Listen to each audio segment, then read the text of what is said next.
Hi, Dave Rossiter, and welcome to our Horsemanship Tip of the Week. Today we're going to talk about forward motion with a horse. That seems to be a pretty common topic, is people have trouble with their horse moving forward. They're lazy. They don't want to go into a trot, or they don't want to go into a lope or whatever. And there can be a lot of different reasons for that. Obviously, horses get very bored, and depending on what their legality is, especially you get a real dominant horse that gets bored really easy, then one of the things that you're going to see is they get hard and lazy to move forward. And normally horses that aren't really forward are kind of a challenge. And personally, I've always liked horses that have too much forward motion, because with the right kind of training, they always want to move forward, but you can control their forward motion. But that's not to say a horse that quote is lazy or bored can't be taught to be better at forward motion. And one of the things to remember is a horse that doesn't have good forward motion, we want to do more things straight without doing a lot of turning. So for example, when people used to bring me horses that came off the track that, all they did was run and have a lot of forward motion, what we do in the early days of training is we do a lot of changing direction, turns and stuff like that to slow the horse down, so he thinks about making the right thing easy, where he gets to go straight if he is more at a relaxed gait, and then if he speeds up, we do things like disengage his hindquarters, turn him on the fence, or turn him into the center of the arena where we're making the wrong thing hard to do. So what I'm going to show you today is Stanley here is one of our lesson horses, and a lot of different people ride him. He's not really so much of a dominant type personality, but what happens is that with horses like this, where a lot of different people are riding them, they never really get a release of pressure. And remember how I've said that the release of pressure is everything to a horse. And the three pillars of good horsemanship is really timing, feel, and balance. So what we want to do is start out on the ground, and if you look at my 12 guiding principles, 2 of those guiding principles are transitions and cruise control. And we start all that with the foundation on the groundwork. So as an example, if I'm having trouble with Stanley, getting him to transition from the walk to the trot, then I'm going to go back on the ground and re-educate him on the transition from that walk to trot by a sequence of pressures. And it's kind of the same concept of what we've talked about in our earlier lessons, where horses in the wild, or you put 2 or 3 horses together, everything's about pressure and release. And cocaine to a horse is the release of pressure. So always remember that the release of pressure is our friend. So we go back now, and what I'm going to say, and it's not so much what sequence of pressure that you use, it's just being consistent and releasing that pressure when he does the right thing. And in this case, what I do, I think to myself, okay, on the ground here, if I'm going to take him from a walk to a trot, my sequence of pressures are really going to start with hand up like that, and then I'm going to cluck to him, and if that doesn't work, I'm going to raise my right hand, and if that doesn't work, I'll swing the rope. The mistake most people make is they swing the rope to get him to go in the trot, so you've really run out of more pressure. So I try to start out with the lightest pressure and move to or towards the harder pressure, which is the same thing you're going to do in the saddle, which I'll show you in a few minutes. So now if I want to transition from a walk to a trot, I kind of pick my energy up so he feels my energy coming up. And my hand's up, and I'm gonna cluck, hand up, swing. There. I'll take him back to a walk. Now I'm gonna practice that again. But I want him to do it right now, where when I cluck, I want him to transition. So I'm gonna hand up. That was better. Bring him down to a walk. And these transitions are so important, especially when you start working on lead departs, because if you don't have a good transition from that, taking a couple, 2 or 3 steps at a walk into a lead depart, you're never going to get good lead departs. So when I cluck to this horse, it's going to mean right now. So I'm here. That was better. And what I don't do is I don't stand here going cluck, cluck, cluck, cluck, cluck, cluck, cluck, cluck, stop, cluck, cluck, cluck, because he's getting desensitized to that. I want it to be consistent, and I follow up immediately with the next pressure. So I'm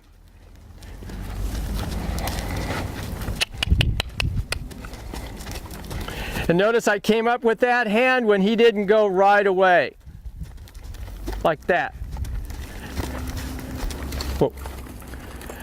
Okay, so let's pretend that he's not really moving off of the pressure with the swing of my rope. What I can do is an extension of my hand where I'll come up with the whip here. And I'm not going to hit him with it, but this is a little more pressure than the swing of that tail of the rope. So I'm going to hold my hand down with the whip, but you can tell he's paying a little more attention to me now. And when I cluck to him, it's hand up, there. So now I'll try again without raising my hand with the whip.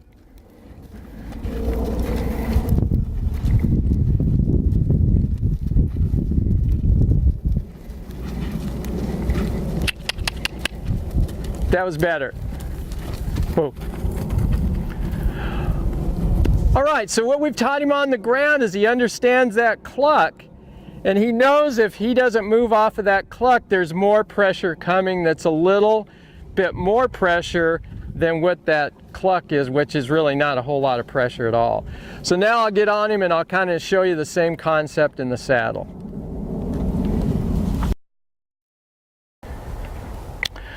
Okay, so in the prior video we started back on the ground and kind of re-educated Stanley on the transition from a walk to a trot by the cluck, starting out that pressure and then adding more pressure if he doesn't respond to the cluck. We use the same concept now when we're in the saddle, and 9 times out of 10 the reason that a horse doesn't have really good forward motion is really 2 things, or a combination of those 2 things. Number 1, they've become desensitized to pressures that have been put onto them, because when they try to respond, they've never gotten a release of pressure. And let me show you that as an example, where if I'm trying to get this horse into a trot and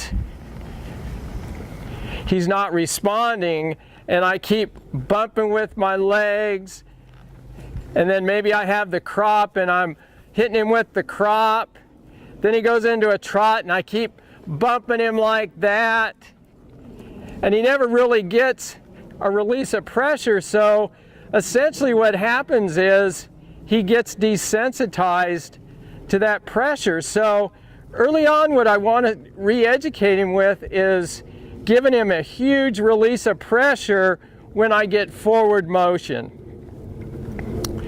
So what I'm going to do is, the sequence of pressures that I use in the saddle is I'll use a little bit of a roll of my sit bone towards one seat position, and then I'm going to cluck to him, and then if that doesn't work, I'm going to actually bump with my legs, and when I bump with my legs, I turn my toes out so he feels the calf of my leg, okay?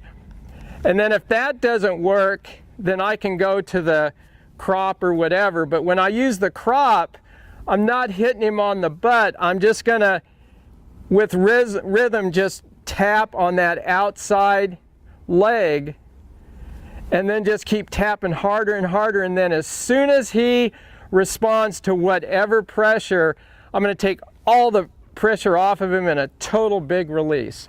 So he gets a huge release. So let's say that I'm trying to put him into a trot, and I'm going to go through my sequence of pressures here. I'm going to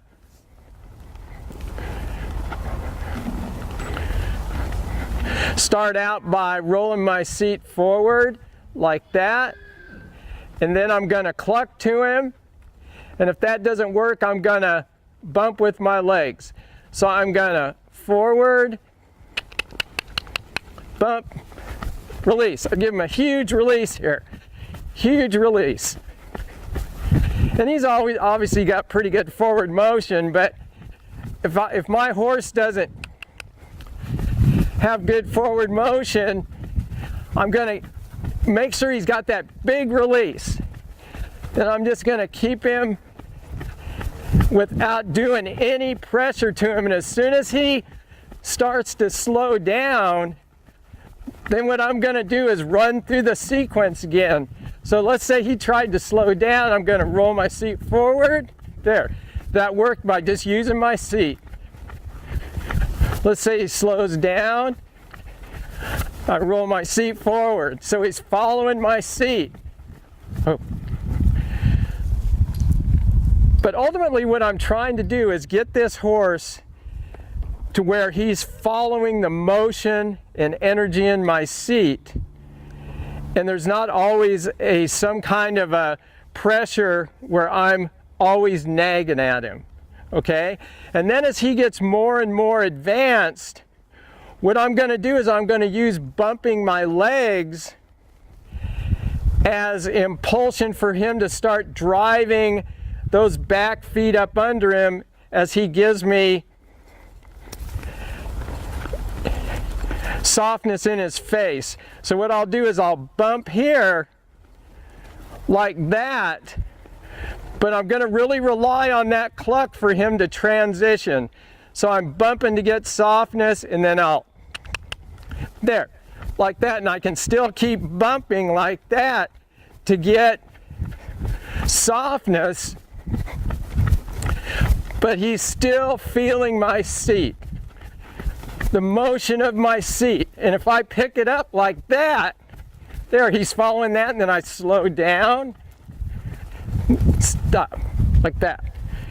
So the more you can think about using your seat and not doing all this kind of stuff to get him forward, and thinking the sequence of pressures to move him. And notice I didn't have to use my crop at all.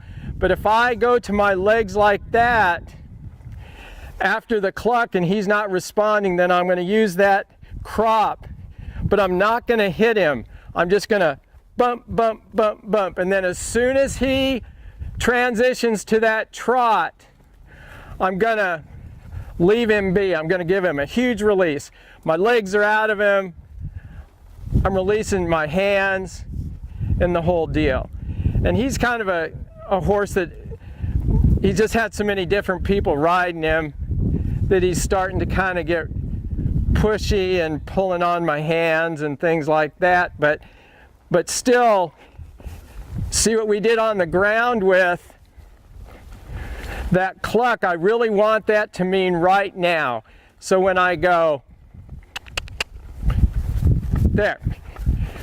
Then he responds right away. But if he doesn't, I've got to follow that up.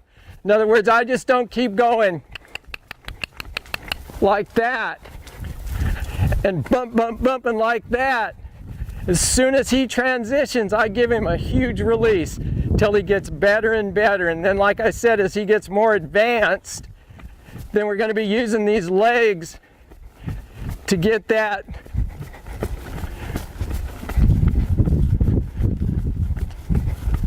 softness in his face. So that eventually when I just bump with my legs, it's not so much to increase speed, it's more to get elevation and get those back legs up under him.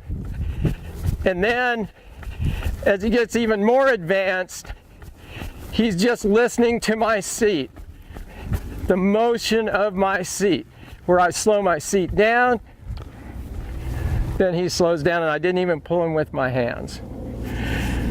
So hope that helps, and we'll see you next week.